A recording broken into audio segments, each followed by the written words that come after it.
ओम शांति। आज की कहानी है शिव और मार्कंडेय।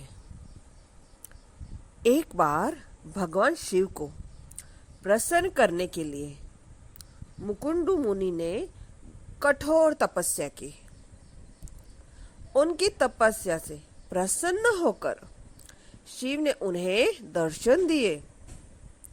मुकुंडु ने उनसे विनती की, हे प्रभु, मुझे पुत्र प्रदान करो। कैसा पुत्र चाहिए भक्त? शिवजी ने पूछा। ऐसा कि जिसकी आयु तो लंबी हो किंतु गुण कोई न हो, अथवा जो बुद्धिमान हो, गुणी हो, किंतु जिसकी आयु मात्र 16 वर्ष की हो। मुझे गुणवान पुत्र चाहिए प्रभु, मुनि ने कहा। शिव ने तथास्तु कहा और अंतर्धान हो गए। उसी समय आने पर मुकुंडु की पत्नी मरुदुति ने पुत्र को जन्म दिया।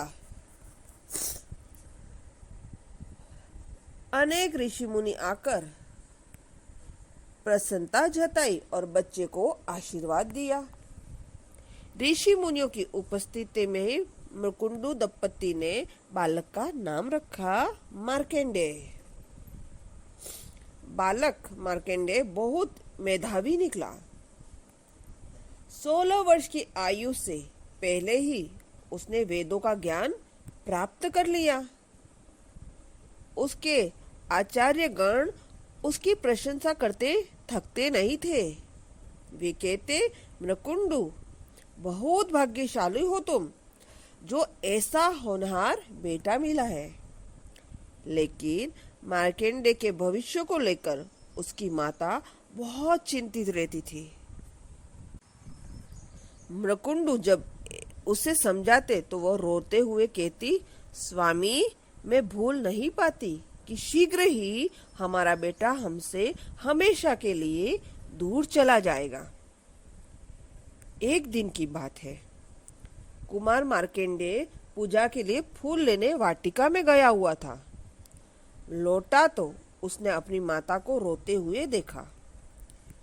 समीप ही उदास भाव में उनके पिताजी भी बैठे हुए थे। माता को रोते हुए देख उसने पूछा, माँ, तुम क्यों रो रही हो? माँ कुछ न बोली, बस धीरे धीरे सिसकियां लेते भरते रो रही थी। इसी पर मार्कंडेय ने पुनः पूछा, माँ, तुम बोलती क्यों नहीं हो? बोलो ना माँ, बोलो, कौन सा दुख है तुम्हें? कहीं ऐसा तो नहीं कि जो तुम चाहती हो वो मैं नहीं कर पाऊंगा? पर देखो माँ, अब मैं बालक नहीं रहा, कल पूरे 16 वर्ष का मैं हो जाऊंगा। तुम्हारी माँ इसीलिए तो रो रही है पुत्र, पिता धीरे से बोले। क्यों? 16 वर्ष का होने में क्या हानि है? मार्कंडेय ने उलझन भरे स्वर में पूछा। पिताजी बोले, बताता हूँ, सुनो। तब मुकुंडु ने उसके जन्म से संबंधित बातें उसे सुनाई। सुनकर मार्कंडेय ने माता को धैर्य बधाया और बोला, रो मत माँ, मैं नहीं मरूंगा। भगवान शिव मृत्युंजय है, मैं उनसे अमर तत्व का वरदान प्राप्त कर लूंगा। मेरे बच्चे, शिव की कृपा से तुम्हें संभाला सफलता मिले। मेरे बच्चे, शिव की कृपा से तुम्हें सफलता मिले। पिताजी ने आशीर्वाद दिया। मार्कंडेय माता पिताजी का आशीर्वाद लेके वन में चले गए। जाते समय माता ने शिव से प्रार्थना की, हे सदाशिव मृत्युंजय, मेरे पुत्र आपके आश्रय है, देव इसकी रक्षा करो। अगले दिन प्रातः काल मार्कंडेय ने सागर तट पर जाकर गीली मिट्टी से शिवलिंग बनाया, उस पर पुष्प चढ़ाए और शिव का ध्यान लगाकर बैठ गए। रात पड़ने पर वे प्रभु के सामने नाचने और गाने लगे। तभी अचानक यमराज वहां पहुंच गए। बोले, तुम्हारी आयु पूरी हुई, संसार से चलने के लिए तैयार हो जाओ। थोड़ी देर ठहरिए महाराज, मार्कंडेय बोले। मैं तब अपनी उपासना पूरी कर लेता हूँ। मूर्ख, क्या तू जानता नहीं कि मृत्यु किसी का इंतजार नहीं करती? यमराज गर्जे, कृपा कर मेरी उपासना में बाधा मत डालिए। यमराज, मार्कंडेय ने कहा, मेरी उपासना पूरी होते ही आप मुझे अपने लोक में ले चलना। मूर्ख, क्या तू समझता है कि शिव की शरण लेकर तू मुझसे बच पाएगा?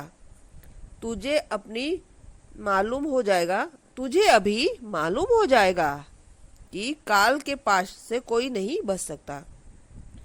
यमराज यम पाश फेंकने में उद्यत हुए, लेकिन तभी एक चमत्कार हुआ। एकाएक वहां शिव प्रकट हो गए। मृत्यु के स्वामी को देखकर यमराज ठिठक गए। मार्कंडेय शिव के चरणों में गिर गए। शिव ने उनके मन की इच्छा ताड़ ली और अमर तत्व प्रदान कर दिया। आगे चलकर मार्कंडेय को प्रलय काल में स्वयं ही हरि के दर्शन दिए और अपना मुख खोलकर उन्हें समूचे ब्रह्मांड के दर्शन कराए। कहा जाता है कि वे आज भी विद्यमान हैं और तीर्थों में आते जाते रहते हैं, नए नए रूप में।